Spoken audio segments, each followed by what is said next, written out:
Hey, Jeff Munn, Creating Extraordinary Futures, and this week I want to talk about what Gay Hendricks calls the upper limit problem. I've gotten a couple emails from people, responses when I've reached out, said, "Hey, how you doing? What's going on?"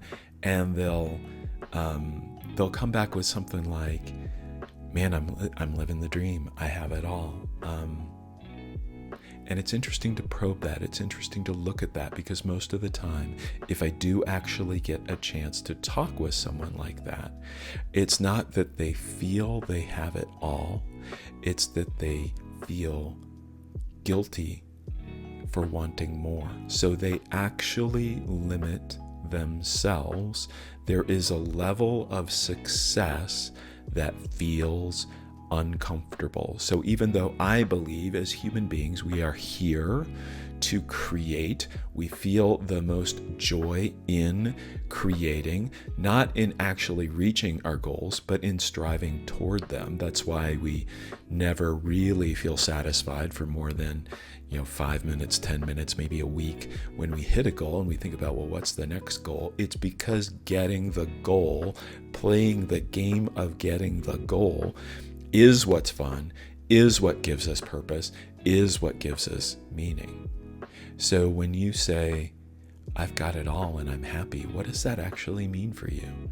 And what I've noticed over and over again is people who say that, they begin to feel a little bored.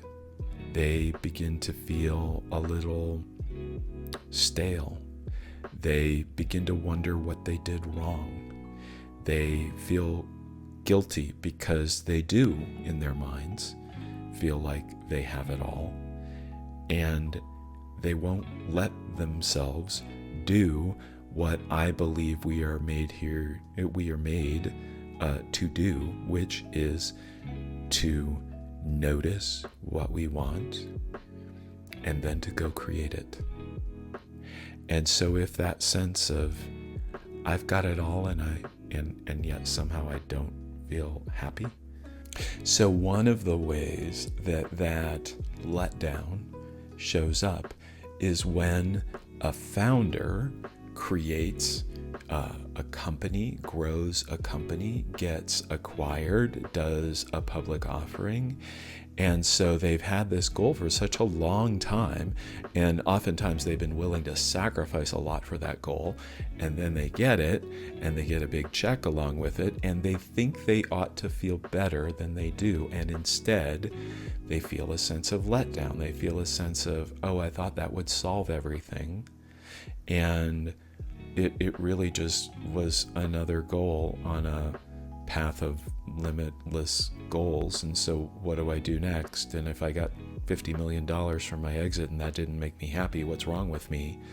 And the fact is, there's nothing wrong with you. The fact is, it's the building, right? It's the creating. It's the joyful, purposeful creating that gives meaning. And it's great to not only remind yourself of that, to remind yourself of what not to give up in that process. And it's good to surround yourself with people who are in that situation. So I have created an event on September 17th for founders who are within 2 to 3 years of an exit. If that's you, reach out to me. Let's talk for 15 minutes. I want to ask you a couple questions about your own expectations for an exit. And as a thank you, I'm going to put you in a virtual room with other people just like you, with a group of panelists who have had dozens of exits among them, who have seen everything, seen how things go awry, seen how, the good, the bad, the ugly, right? And I would love to have you there. If you're the right person for this, if you're reaching this plateau, this goal in your career, let's have a conversation. Let's get you connected with a group, a community of people like you, and let's take this forward and make sure that as founders, we're having the right conversation, the right expectations, we're creating the right things so that we can actually find purpose and meaning and satisfaction and joy in that creation. Take care, and I'll see you next time.